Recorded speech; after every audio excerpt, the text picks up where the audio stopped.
Nehal hotel রংপুরের ঐতিহ্যবাহী hotel. আর এই হোটেলের লোকেশন জানতে হলে আজকের ভিডিও পুরোটা আপনাদেরকে অবশ্যই দেখতে হবে। জাহাজ কোম্পানির মোড় থেকে একদম বেদপট্টি রোডে একটু সামনে, ঠিক যেই জায়গাটাতে একদিকে কারুপণ্যের গলি, একদিকে পুষ্টির গলি এবং আরেকদিকে একেবারে বের হয়ে চলে যাওয়া যায় রংপুরের ভেতরের দিকে, ঠিক সেই জায়গার মোড় থেকে বিউটি হার্ডওয়্যার এবং ইমোতা এন্টারপ্রাইজের মাঝে।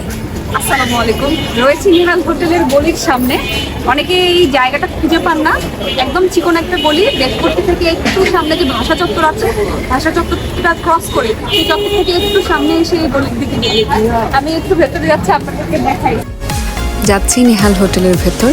গলিটা একদম চিকন এবং ভেতরের দিকে। নেহাল হোটেলের ঐতিহ্যবাহী খাবার নিয়ে বলবো আজ। একদম বলা যায় যে ঐতিহ্যবাহী যে কয়েকটি হোটেল আছে তার মধ্যে নেহাল অন্যতম। এখানে সব থেকে বেশি পাওয়া যায় পুরি এবং গরুর মাংস। আচ্ছা, আমরা এখন নেহাল হোটেলে যেই জায়গা থেকে পুরি বানানো হয় সেই জায়গাতে আছি। তো এই যে মিক্সার যেটা হচ্ছে পুরের ভেতরে থাকে, এইটা একটু আলাদা অন্যান্য হোটেলের থেকে। আমি একটু জানতে চাই আপনার কাছে যে এই জায়গাটার এই যে মশলাটা এটা আলাদা কেন, এবং আপনারা কি আমার স্পেশাল দেন যেটার কারণে মানুষজন এত বেশি আগ্রহী হয় আপনাদের এখানে আসার জন্য? আমাদের এখানে কোনো মেডিসিন নাই। তো দ্বিতীয় কথা হচ্ছে এখানে মূলত আমাদের মশলাটা ভালো করে করা হয়। সূচনা লগ্ন থেকে এখন পর্যন্ত প্রায় 40 বছর ধরে যেই হোটেলের যাত্রা, সেই হোটেলের যেই মশলা বা যেই পুরি, সেটির স্বাদ একদম শুরু থেকে এখন অবধি একই রকম। অবিশ্বাস্য হলেও সত্যি। চা আছে 6-7টা মশলা দিয়ে বানানো, হ্যাঁ। আর দুধ চা বানানো হয়, দামি দুধ ওটা দিয়ে আমরা চা বানাই, দুধ চা। পুরি ছাড়াও এখানে পাওয়া যায় চা, আর এই পুরি খেতেই চলে আসে মানুষজন। এই মানুষটাকে দেখতে পাচ্ছি, তিনি আমাদের যে নেহাল হোটেলের মালিক, নেহাল সাহেবের ছেলে মোহাম্মদ শামীম। আমি তার কাছে একটু জানতে চাইবো এই হোটেলটার আসলে শুরু কবে থেকে? এই হোটেলটা প্রায় 40 বছর যাবত থেকে আমরা এখানে হোটেলটা পরিচালনা করতেছি। 40 বছর থেকে আমরা এই হোটেলটা পরিচালনা করতেছি। এটা আমার বাপের সুনাম আছে। আমাদের এখানে নেহালের বিখ্যাত পুরি, আর আমরা যে গোস্ত বিক্রি করি সেটা হলো হাড্ডি, যে একমাত্র রংপুরে আমরাই হাড্ডি চর্বি ছাড়া গোস্ত পরিবেশন করি। এটাই আমাদের বৈশিষ্ট্য। আমাদের এখানে আলু পুরি হবে, ডাল পুরি হবে, ভাত আছে, পোলাও আছে, মাছ, মুরগি, এগুলোই আমাদের মেনু। তার সঙ্গে আমরা এক্সট্রা যেটা দেই সেটা আচার, যেটা অন্য অন্য হোটেলে পাওয়া যাবে না, এবং বড়াইয়ের সময় বড়াই, চালটার সঙ্গে চালটা, এগুলোই আমরা পরিবেশন করি।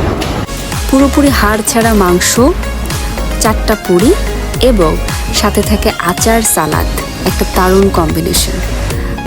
আমরা এখানে দেখতে পাচ্ছি যে একটা পরিবার। আমি একটু ভাইয়ার কাছে জানতে চাই যে ভাইয়া, এই যে এখানে এসেছেন, আমার মনে হচ্ছে যে আপনারা প্রায় আসেন, কেন আসেন? মানে অনেকগুলো হোটেল থাকতে নেহালেই কেন আসা হয়? প্রথম কথা হচ্ছে, আমি যখন স্কুল লাইফ, জেলা স্কুলে যখন ছিলাম আর কি, তখন থেকে ফ্রেন্ডদের সাথে আসতাম।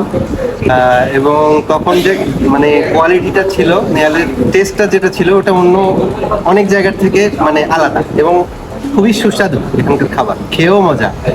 ফ্রেন্ড সার্কেলের থেকে আসার পর থেকে, তারপরে বিয়ে হলো, ওয়াইফ আছে, বাচ্চা আছে, সবাইকে নিয়ে প্রায় আসা হয়। খাওয়ার মানটা এখনো আগের মতোই আছে। আমরা একটা পুরো টিম গিয়েছিলাম নেহালে। কি খাচ্ছিলাম, কিভাবে খাচ্ছিলাম সেটা নিয়ে বকবক করছিলাম সবাই মিলে। পুরি যে গরম, সেটার রিয়াকশন দিচ্ছিল রূপান্তর। রংপুর রঙের অসফর, আর এই ভরপুর রঙের মধ্যে রংপুরের যে খাবার, সেই খাবার কিন্তু ঐতিহ্যবাহী। আর যদি সেই ঐতিহ্যের কথা করি, তাহলে নেহাল হোটেল তার মুখ্য অন্যতম। এই মুহূর্তে নেহাল হোটেলের মুখেই দাঁড়িয়ে আছি, কথা বলেছি 40 বছরের পুরাতন সেই হোটেলের যিনি কর্ণধার সন্তানের সাথে, এবং তাদের অনেকগুলো বিষয় জানার সুযোগ হয়েছে। সব মিলিয়ে রংপুরের ঐতিহ্য অটুট থাকুক, সেই প্রত্যাশায় আমাদের সকলকে শুভেচ্ছা জানাচ্ছি। ভালো থাকুন।